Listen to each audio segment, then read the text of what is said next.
Well, John, I think we are officially live on your YouTube channel as well as the Makers Teachers series. I see people are starting to join us. If you could just, John, if you just want to say hello so we can get a sound check from you as well to make sure it's going well. Hey, everyone. Thanks for joining us here. So we're happy to have you here. My name is Adam Price. If you could quickly just let us know if you can hear myself and if you heard John there in the comment section, that would be fantastic. And we will get started here in about 30 seconds, maybe less. We are going to try to keep it to under a half an hour today. So it's 3 p.m. Eastern, noon Pacific time right now. So we'll try to wrap it up. We're going to be going through this Nakashima Inspired table that John built for the Makers Mob. My name is Adam Price. I'm co-founder of the Makers Mob, and it's awesome. You can hear us loud and clear. Thank you so much. Thanks, Laura.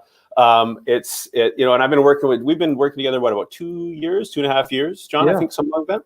And so as the Makers Mob, if you don't know who we are, John has his furniture builds on our platform. He has 10 furniture builds. This is one of them, the Nakashima ones. And then on top of that, he's got 7 other projects that he shows you how to build different shop tools or shop projects and stuff like that. And let me just quickly jump over here and I will pull this up. This is the Makers Mob if you're not familiar with it. Let me just go full screen here. And this is the Nakashima table that we are going to be going through today. In terms of the projects that John has on the Makers Mob, if you order by John Peters, you can see them here. And like I said, there are 10 furniture builds that he has on the Makers Mob. And this is the one that we'll be going through today, as well as 7 other projects, 17 totals. So it's awesome to have you here, John. This is part of a 4-part series on the Makers Teacher series. And as for today, we're going to be going through the Nakashima build. We're going to give plans to you as well. If you're not part of the Facebook group or the Makers Teacher series and you're watching on John's YouTube channel, please click the link below so we can email you out those plans. The Makers Teacher series, just put your name and email in there and we will make sure to get that to you. We are going to, if you're a part of the series as well, we're giving away a ton of prizes inside, and ultimately we're going to give you a keyword later on that you're just going to put into the comment section to get access to those prizes, as well as a challenge that's going to be coming out. We have challenges that we run every day, super easy, but it makes you eligible for prizes. And it basically just encouraging one another in the shop and on each other's builds. So that's what we're all about in this Makers Teacher series, is having experts like John here, but also hopefully get something from this and then get eligible to win prizes. So if you're not part of that series, click the link in the description below if you're watching on YouTube. And if you are on Facebook in the private group, again, welcome back. And it's awesome to have you here. If you have any questions and it's contextually relevant in terms of us going through this project today, then please don't hesitate to put it into the comment section, and I'll fire those questions over to John as he goes through this gorgeous build. But it's great having you guys here. I think we're going to get started in terms of what we're going to be covering today is the Nakashima builds, and we'll show you where to get plans in a bit. These are the plans beautifully laid out for you, and we'll get those into your hands. If you haven't yet, you can go back if you've clicked the link below to join the group. Jimmy DiResta was live on Monday, and we went through his keepsake box. Adam Henkel, co-founder of the Makers Mob as well, went through his step stool, which, by the way, is in my kitchen as we speak. He gave it to my wife, which is great. And then Samurai Carpenter was up yesterday, and of course, John Peters today. So, John, we got a lot of people excited to hear from you. Awesome. Yeah, and we're excited to have, I'm excited to be on your YouTube channel. And so again, just thank you for letting us join you today. I think maybe before we just kind of go into it here, maybe just quickly talk about the build itself. And I know it was Nakashima, George Nakashima, is that correct? Yes. Okay, do you want to just talk about who he is a little bit, and then we'll get into it? Yeah, a friend of mine who I keep bees with, Mike, he wanted a Nakashima table. I think he saw one and it was $60,000. And so he asked me if I'd make one. I said, yeah, I can make it for a little bit less than that. So he went with me to pick the lumber. that's a huge part of the process when you're building furniture. Yeah. Trying to get as best grain match as we possibly could. So we bought the lumber. I buy most of my lumber S4S, which is surfaced on 4 sides, because I just don't have a lot of big machinery here, and I don't mind spending a little bit more money on the material. Nice. I also like to see the wood, and when it's already surfaced, it's sometimes easier to get the grain match, especially if you're bringing a client along with you. It's a little bit more user-friendly for them.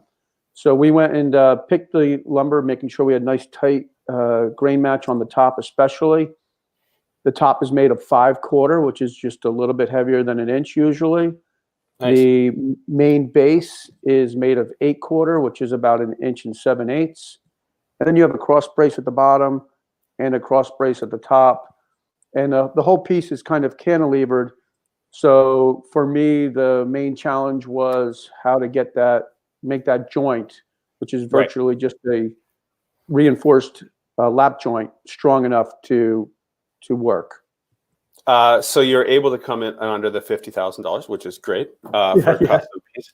We're just going to go right into the build here. And again, if you're part of the Makers series, we got prizes coming up. I'll give you the keywords. The challenge is coming out later today. And of course, the plans, we'll be able to email those to you as well. Let's just jump right into, this is John Peters' Nakashima Inspired Entry Table. So I'm just going to let you take it away, John. If you guys have any comments, just post them and I'll fire them over to John as we go through this. But this is the build itself, and we'll get you those plans later, closer to the end. We'll show you where to snag those. All right, man. If you want to just hit it. Looks like I'm getting started here right off the bat with the top, kind of cutting the boards a little bit oversized. And then I'm going to join the boards together using a biscuit joiner.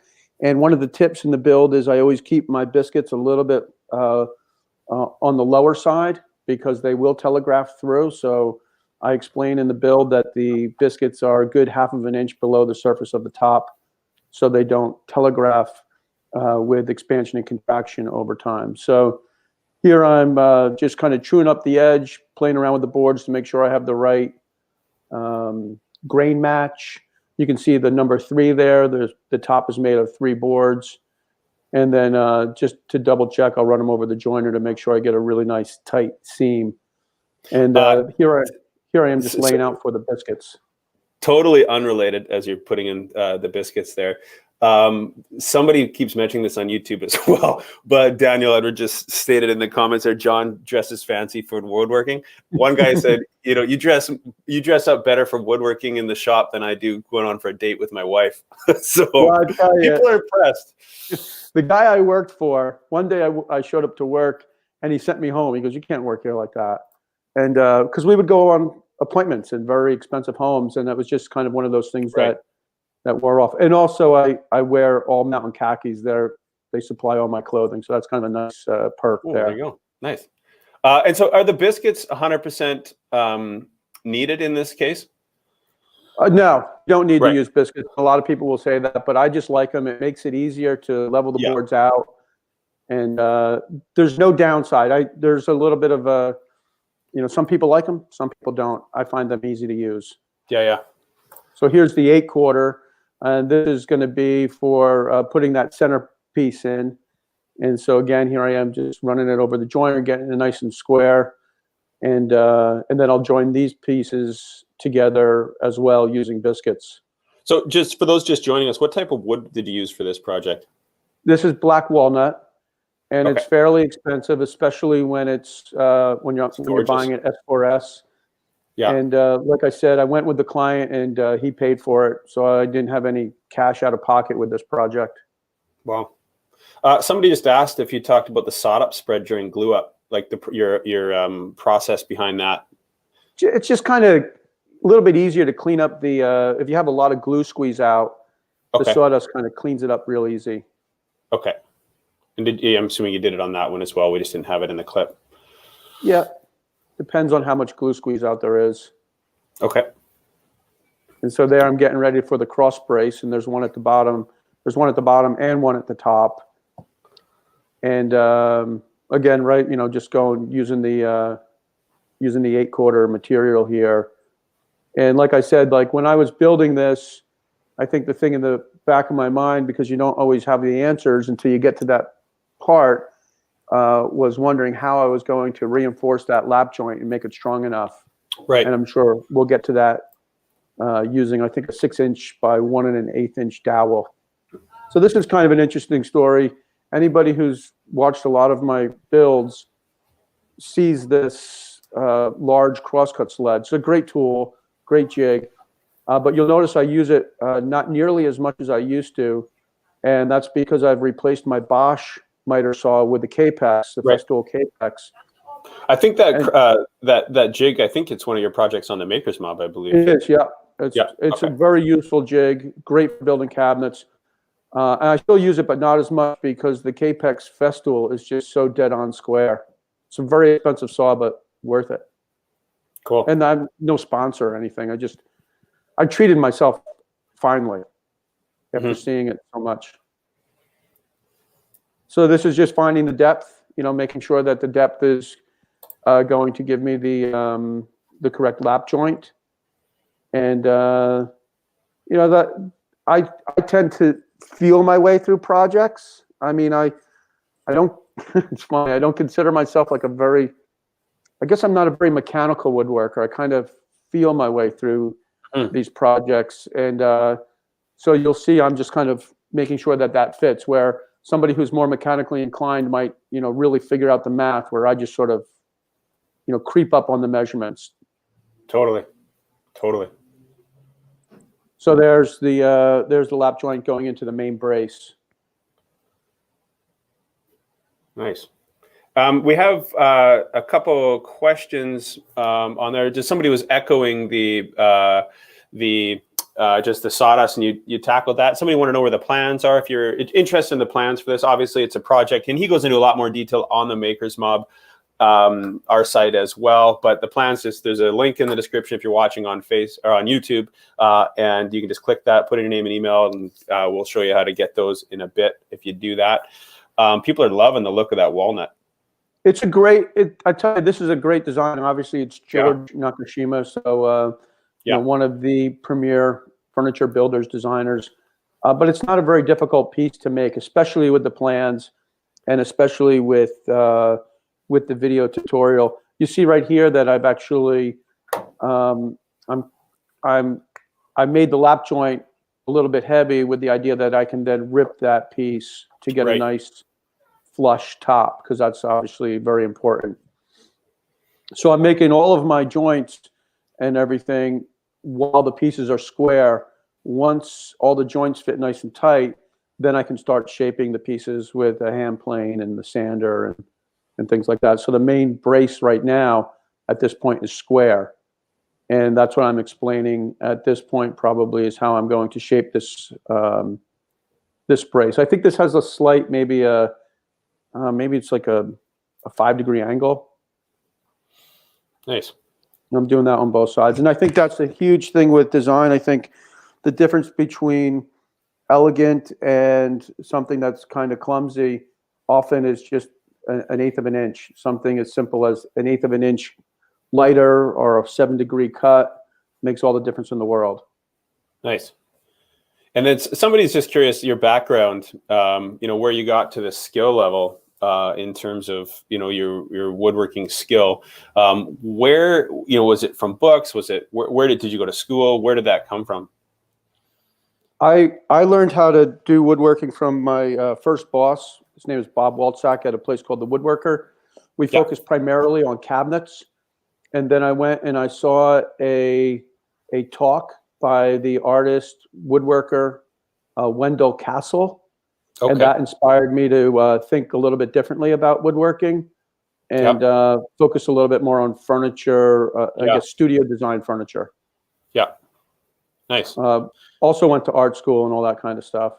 And you also got into it, if I remember correctly, from making from the art that you created. If you don't know, John is a phenomenal artist as well.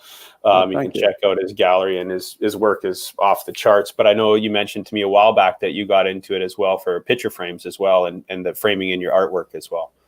So everything comes down to money, right? And I think that I was able to make a lot of money woodwork, making frames. More money making frames usually than fine furniture. Yeah. So for maybe a 10-year period, the majority of everything I did was make frames. Occasionally I would make a piece of furniture, and it wasn't really until I started making YouTube videos that I found an outlet to make furniture again. Yeah. And that's simply because it's hard to get somebody to pay the prices for fine furniture. Totally. You know, some people will, but I think every woodworker understands that dilemma. Right. Your hardwood, somebody wanted to know where they are. There's an absent of quality mill lumber yard near them. Do you know of anything online? Have you ever purchased wood online before? Or I get veneer. I buy veneer online. Right. And I know that you can, it depends on where you live, obviously, but yeah, there's a place called GL Veneer. They're out in California, and you can buy slabs from them, and they'll walk you through the process. But I just get veneer through them. Right. And I think we did a live a while back. You can check on John's channel, and he got into veneer as well. Your mid-century modern cabinet, I think a lot of walnut veneer went on that one, I think, if I remember correctly. And that's a gorgeous build. That's a build he has on the Maker's Mob as well. One of the no problem, Mark. We see your comment there. You know, one of the projects he has on the Maker's Mob is that mid-century modern inspired, if I said that correctly, cabinet, and the veneer on there just pops. I know it's a piece you've had in your living room in the past. So maybe just walk the audience through this process right here, getting these angles all cut up. So right there, you see how simple that is? It's just literally just taking a little bit of material off. So that's not a square block. A square block at the end of the table, I think, would look very clumsy, but just by shaping it that little bit, I think makes all the difference. And this is nothing that I invented, because I looked at a picture. I never saw the piece of furniture by George Nakashima. My friend gave me a picture. And so I just tried to kind of imagine what I was seeing underneath it. And that little bit of softening, I think, makes a big difference. And then here, this is the cross brace that holds the top down. And I'm making a slotted hole there. So you can see I'm using the chisel there to kind of make a slotted hole, and that will allow for expansion and contraction, so the top can have a little bit of room to move. Nice. And you'd find that would happen with this walnut more than other woods, or is that just in preparation of that? I find that using solid woods, it's always good to consider wood movement, and that's the beautiful thing about veneer. You can design and not have to be restricted by wood movement. So you can do a lot of things with veneer and plywood that are more difficult to do with solid wood. Nice. There's a question here about not using a router on when you're rounding out the corner about a minute or two ago, and you're using the planer there. Just you find it more accurate, or what was your process for that? Yeah, I think the router is going to give you a very obvious reveal or shape. Yeah. And then by almost sculpting it with a hand plane is something that's a little bit more subtle. Right. Yeah. And less obvious. So every woodworker's, when they look at furniture, they're inspecting it. And so you look at that piece of furniture and be like, oh, he used a round over here. And then if you look at where it's shaped, you say, oh, he might have used a rasp or used a hand plane or whatever. So this is the contour on the top, I believe, that you're putting in, or is this, what is this process here? So this part here is, the top has a slight curve at the front and it's straight in the back. Yeah. And so I'm hot gluing a piece of wood here. I rough cut it on the bandsaw first, and I hot glued a piece of wood there to act as a guide, and then flush cut it with the router. And then I'll use the MDF that I'm making the pattern with to shape the top. And of course, I'm going to rough cut that to size first. So I'm not trying to plow all that material out with the router. I'm just plowing out maybe 1/8 of an inch. And you'll see, because of the thickness and the size of the router bit that I have, I had to use the flush cut in 2 passes. Nice. I think you'll probably see that. And then here's me demonstrating my homemade track saw. I think my next tool is going to be a real track saw. So here I am cutting this a little bit oversized here. I'm using blue pencil Yeah, somebody mentioned that. Why, as opposed to a marking knife? Yeah, I don't use a marking knife all that much, but I'm using the blue pencil probably a lot for the camera. Right. So people will see it. And yeah. So here, here's the readjusting the top. Now you can see I've got a nice perfect curve on that top there. And again, so the sides of the table have a 5-degree angle. So I need to mirror that 5-degree angle on the curved front. Mm-hmm. And the only way to do that is with the hand plane, at least the only way I can think of. It turned out so great. that's curved. So that's like one of those little subtle things that that makes a difference. Man, you're getting lit up in the comments. People are just so thankful, John, for you just sharing your knowledge. People are watching it in the shop. There's people that's amazing building instructions. Thanks for having these for us. So anyway, I just want to let you know if you're not seeing them there. People just really I don't see them, but that's, you, man. I tell you, my favorite thing is teaching. I love coming out here and trying to explain what I'm doing and helping people make something like this, because this is a nice thing to have in your house. Absolutely. And, and you do go into more detail. This is a step-by-step. This is obviously a live we're doing, as you guys can tell. But this is a step-by-step tutorial inside the Maker's Mob. So you can always check that out later if that's something you are interested in doing. Okay, so yeah, go ahead. So this is pretty cool, because this was the thing I'd been thinking about when I started to build. So I clamped the cross brace in place first with a big screw. And then once that glue had dried, then I drilled that hole out with a jig. And now I'm using epoxy, and I'll put this, I think it's an inch or an inch and an eighth dowel that goes through the cross brace and into the main support. That was going to be one of my questions, is why epoxy over just regular glue? Maybe for dry time, maybe just to make sure, like, within an hour or two, I knew that it would be set, or 2 hours. Oh, totally. And obviously nobody's going to really see this part of it. Nobody sees it, but again, I think it looks good, right? So here I'm using the router to flush cut that nice and clean.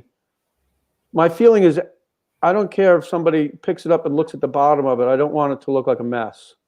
So I want the router, I want the dowel to still be flush and still be sanded, and the bottom to still be finished. That's a holdover from my first boss. If you're going to make something, make it right and make it look good from every angle, even for the guys who are moving the furniture. Yeah, totally, man. So there's the router. Clean that up again. And it's my friend loves it. The more he has it, the more he likes it. So the finish here is water locks. Water locks, yeah. That's your go-to finish, from what I understand, more or less. I use water locks a lot. I've been using it for probably 25 years, and I also like to use lacquer. Lacquer's very fast, but something about putting the oil on a wood like walnut, it's just a pleasure to do. So I just really enjoy that. Yeah, it just absolutely makes it come alive. Yeah, really pops the wood. And the nice thing about water locks. Whoops, go on. What? No, I was just curious. What are you using to apply it there? Just an old T-shirt. Just an old T-shirt. And when you use something like water locks, you got to take your rags outside and hang them over something, because they can combust, like spontaneously combust. And that is it. That's in the client's house. Is that correct? Yeah, that's in the client's house. Gorgeous. So she's a ceramic artist. Her husband, his wife is a ceramic artist. So those were probably her ceramics on there. Oh, okay. So that was John Peters' Nakashima build. If you are just joining us, make sure you go back and watch that. We have, for you guys, we got the plans coming up. We'll show you where to grab those, the prizes, where you'll be able to join in on the teacher series to get a hold of those. I'll show you where to get those in a second. This is the Joinery Challenge. And I think you tuned into the last one we did a year ago, John, if I remember correctly. But the Samurai Carpenter is a 6 weeks Joinery Challenge, and it's closes this Sunday at midnight. It's a live event. Any questions you have, he'll be there to answer them for you. He's going to walk you through 5 different joints, and then a final project at the end. And I believe the link is in the description below if you are watching on Facebook or YouTube as a whole. And in terms of what that looks like, not only will you get access to John's furniture builds, or the Joinery Challenge, I should say, but John's furniture builds are all in there. You can see he's got 17 projects in there. Go ahead and click the link. You can join that. It closes Sunday at midnight. If you're interested in joining us for to learn joinery, you can go ahead and do that. And in terms of the plans for this project, let me just pull them back up here real quick. Let me just go back up. These plans right here. If you are not on the list, go ahead and click the link in the description below, and we'll make sure to fire you over the plans for this project. I will email them out shortly to you. If you are interested in the woodworking prizes, the key word today is John Peters furniture build. Go ahead and just stick that in the comments, and you'll be eligible for prizes. And there's a challenge coming out, super easy to encourage other woodworkers, that will be emailed out later today. So it's John Peters furniture build. Go ahead and put that in the comment. We'll make you eligible for that. If you're not on the list, we'll email you the plans for this project build. And if you wanted more detail on how to build this, John unpacks it step by step along with his other furniture builds inside the Maker's Mob, so you can check that out. But in terms of today, that's the Nakashima Inspired Entry Table. John, any final how long did this project take you from start to finish as we just kind of wrap up here? Everything takes longer when you're filming, so I don't know. Yeah. I think if you're not filming it, you could probably build it in a good week. You know, build it and start finishing it on your 6th day. Yeah. Your 5th or 6th day, and that you might even be able to go much faster than that. It really depends on your grasp of it and how confident you are when you start cutting the wood, and as long as you don't make any mistakes. Awesome. If you are not subscribed to this guy's YouTube channel, I would just really encourage you to go ahead and do that right now, because this is, he's one of our favorite teachers on the Maker's Mob, and working with him for the last couple years in that capacity, I know his passion to just share what he knows, and so and people are loving it. You can see in the comments. So John, as we wrap up, hey, we're going to be under half an hour. Way to go. As we wrap up here, man, I just want to thank you again for being a part of the Maker's Mob, and having gotten to know you over the years. You become a friend, and just what you're doing, and just keep on doing it. People love it, and I just want to thank you again for taking the time and letting us hijack your YouTube channel for a half an hour. And hopefully your audience liked it, and I know the Makers Teacher series inside the group, they loved it. So we just want to thank you for that. What projects are you working on now? Do you have anything coming up that people could get excited about? I'm going to be starting a veneer chest of drawers in the very near future.